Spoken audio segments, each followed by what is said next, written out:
I'm Sanne van Tongeren from the Netherlands, Amsterdam.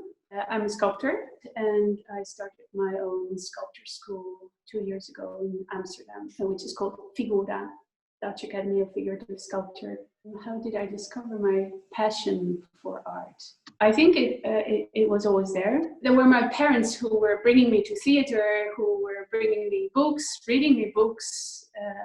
So that was food for the passion, I think. What I like most is art that is invisible. So dance and music, that is what really, what makes me most enthusiastic. And then from there, I found my own medium, which is sculpture, because I can't dance. But that's the way I express myself. So you think that your decision of making sculptures, it's because in a way it's a way for you to catch the body while dancing? It's maybe a bit more complicated because I feel that I would like to dance, but I can't dance. And people tell me, of course you can dance. And I know everybody can dance. And you can see that because the moment toddlers start to stand on their own feet, they already dance. And I've seen in the south of Italy, 90 years old, 90 plus years old, who were dancing pizzica with the younger ones. So what we have in common is the urge to dance and the desire to dance. But I try to express that in sculpture. So it's not so much the dance itself, although sometimes I do sculpt dance poses, flamenco and pizzica, but it's mainly before you start dancing, you can feel that in your body. Something is already listening to the rhythm or telling your body that there is a rhythm, or telling your body that it wants to move. And that feeling is what is my inspiration in sculpture. So my sculptures don't move. Sculptures don't move in general. I think in a next life, I would have been maybe somebody who was making illustrations for animation movies, because that is something that then you can combine your visual art with music and with dance and with movement. But I'm happy with my medium, the clay. I just have to leave out the movement, but it's inside the sculpture. That's what I try. How do you transfer that feeling into your clay, and in both sides? I mean, how do you transfer it in an emotional way and then in a technical way? How do you translate that feeling into a sculpture, into a clay sculpture? By observing and by listening. You don't have movements, you have to make a summary of what you see. And that's what you then express in clay, the summary of passing time with somebody, with passing time listening to your model, watching your model moving during the day, and then compressing that into a sculpture.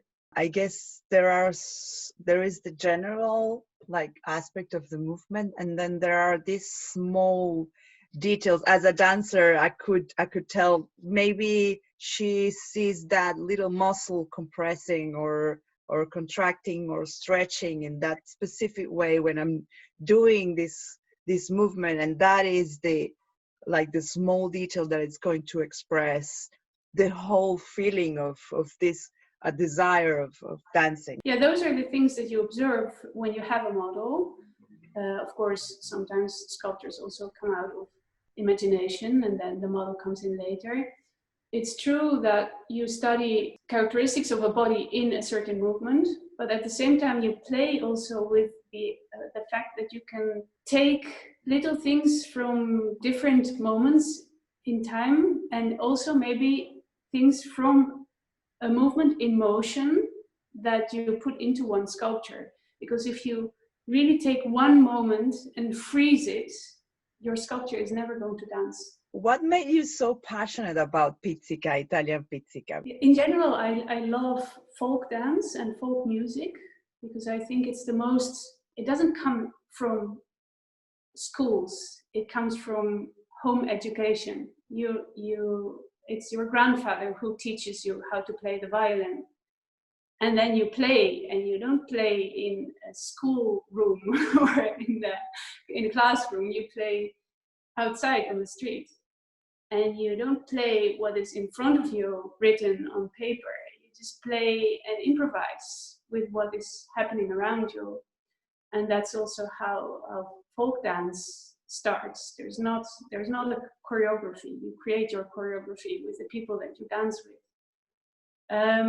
For me, pizzica and tarantella is something that was close to me because I was living in Italy and I was listening a lot to Italian music. But actually I was introduced to the music by a French movie that I saw years ago. And then I looked up the music and found the musicians who played that music. And then through that, I read the booklet, and he was describing the history of this dance, and I found it so interesting because it's going back to rural times where musicians were sent by the village to the farmers to cheer them up and to make their difficult work a little bit easier and lighter by playing for them. And this is the first ways of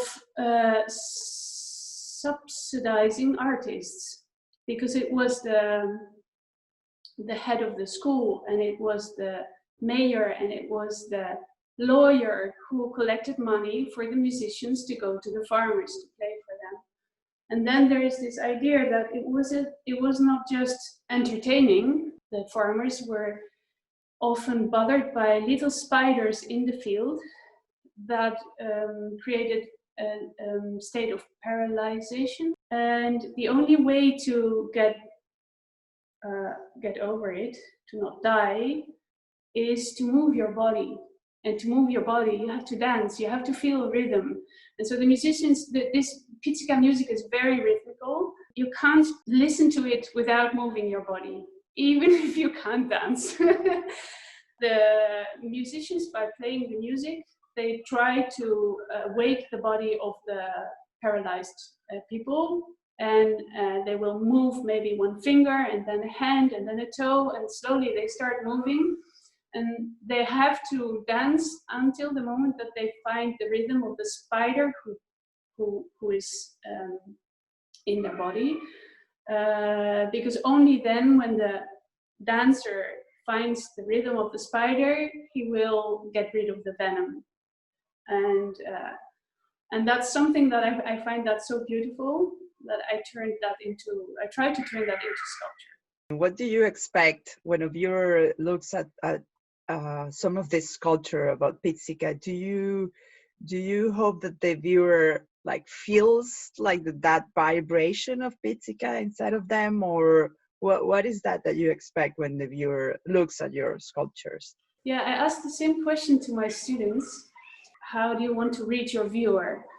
And they all say things like, I want to move them. And it's right, it's move, but I want to, that's I think the most sincere answer. You want to move your viewer. Doesn't matter how he is moved, but I would like the viewer to recognize the music that is playing inside the sculpture. I would like the viewer to feel something that itches inside, that makes him dance. And it doesn't matter what kind of dance, something that makes him want to move. When you're sculpting, do you feel you are actually dancing? Yeah, people say to me that I'm dancing when I sculpt, but I'm not aware. And I think that's the best way to dance, to not be aware of yourself. The easiest way to get in contact with your body is by going inside. And of course, you have to look and talk to your model as well. I think I remember one, because I read your questions, and one of the questions is what are your most important materials? And the first thing that came up to me was ears and eyes. Not only eyes, also ears. I talk to my models. I want to get to know them, and I want to see how they move when they talk. So the dialogue that a viewer has with your sculpture is actually a dialogue that you have with your model, because a dialogue is something that is alive. It's not just answering questions and responding to questions. It is something that in a dialogue there's a lot of creativity. The one who you are talking with is giving you new ideas, and that's what you do as a sculptor when you talk to your model. A model is not just something to copy. I mean, it's not even close to that. It's something that is giving you ideas. It's somebody who is giving you ideas for your sculpture, and hopefully that is what the viewer sees when he watches the sculpture, views the sculpture. Yeah. I definitely have moments that I work without a model, and at the end of a project, I work more without than with a model. I started to work also before a model comes in. I have worked already on the sculpture. That's for, I mean, it's because I have to first do sketches before I know what I want to get out of the sculpture. If it's a figure, if it's a portrait, it's a little different. But I don't make portraits from imagination. No, because I'm fascinated by the people that I invite to. When I do a portrait, I want to sculpt a person, and then that's the one that I mean, it has happened that I have done sculptures without models, but that's because the model wasn't alive anymore. Well, I studied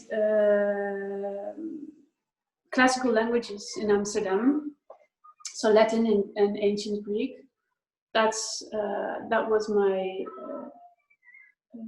I started teaching after I finished my master's in classical languages, and then at some point I decided to go to Florence and start studying again. And that was the most beautiful time, because when you already have felt the responsibility of teaching young students, 12 to 18 years old, and then you realize that there's actually, that you can be in their place as well, back into classroom, and just study. It is, I don't know, but I appreciate being able to study a lot more when I did these second studies in Florence, and that was sculpture. Yeah. What made you choose this second life? Yeah, I don't know if there is a direct relationship. It was just another interest that I had, and it was something that when you study Latin and Greek in high school, after finishing your exams, the only thing you know is that there are a lot of things that you still don't know. And I thought I invested so much time in understanding these dead languages. Now I don't want to stop. I want to study more. And then I started teaching, which I love as well. I mean, I was just collecting things that I liked and loved to do. And then at some point I thought, oh, but if I want to study sculpture a little bit more, because I was sculpting and I was drawing a lot, but I was frustrated about my technical skills. So I thought, okay, then now I have to focus on studying sculpture, which made me decide to go to Florence, because in the Netherlands I couldn't find a school that was similar to the Florence Academy of Art. I have to say that in the back of my mind, I thought, I go to Florence, but when I come back, I'm going to bring that school to Amsterdam. I'm bringing that education to Amsterdam, because it was good for me that I have to give up everything to go to Florence, because it made me free to focus all my time on sculpture. Well, if there was a school in the Netherlands, I would have probably combined the two, teaching in high school and studying. But I think it's sad that this type of education has disappeared from the Netherlands, and now it's back. So my school is a 2-year program for students who are mainly interested in sculpture. They draw and they sculpt for 3 days a week. And we have two studios, one for the first year students and one for the second year students. They're working on projects in terms, and every term they have a master class focusing in first year on drawing and second year on anatomy. And for those master classes and during the year, I invite guest teachers to come and teach my students. So I'm their principal teacher because I'm still small. And one of the questions on your list is, what is your desire for the future, I think was the question. What's on the top of my list is an extra colleague. At the same time, I have to say, the moment we were facing the lockdown, the thing that made me most happy was that I did not have a colleague, that I didn't have to tell somebody, I don't have work for you anymore. But that's the school. The school is it's a small school, 12 students. How do you run a sculpture school during a lockdown? That was an interesting thing to deal with. And what we did was we told our first year students that they were going to work from home and moved sculpture assignments of next term. That is more. They will be working more with casts and anatomy assignments. We moved them to this term, so it was easy. We still have time to make up the model sessions.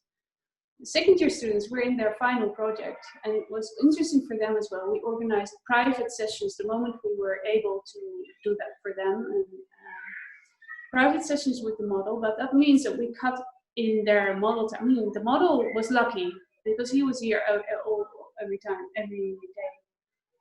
But they couldn't be here in a group, as a group. So what they did was the same assignment in a smaller size. They were on it at home.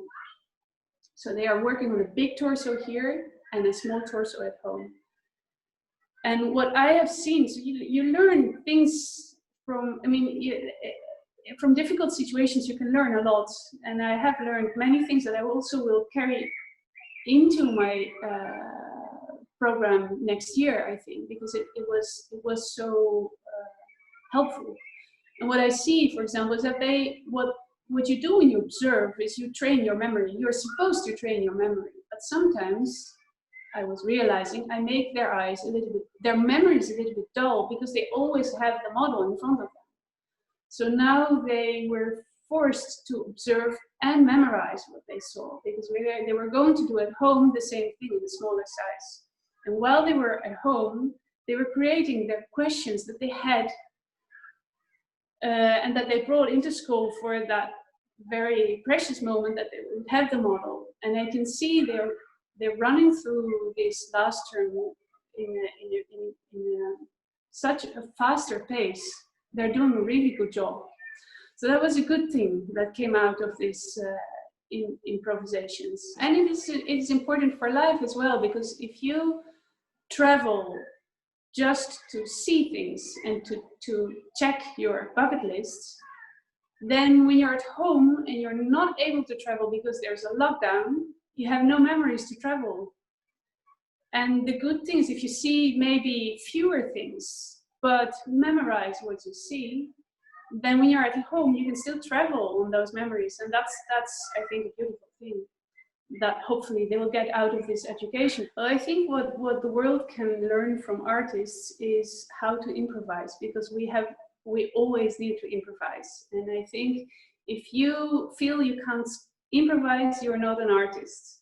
But I think to show how we survive also when there's no lockdown, by improvising, by being flexible, by being creative, is something that is bringing comfort to people who usually don't think so much about the artist life. As an institution, I think what is really important is to care for your students and to care for your models. And the first thing, the models are the ones that usually they don't have other jobs than modeling, and they work or in theater, or in dance, or in a restaurant. and that was all, of course, during lockdown, not possible. They didn't get substitution from the government. So please take care of your models.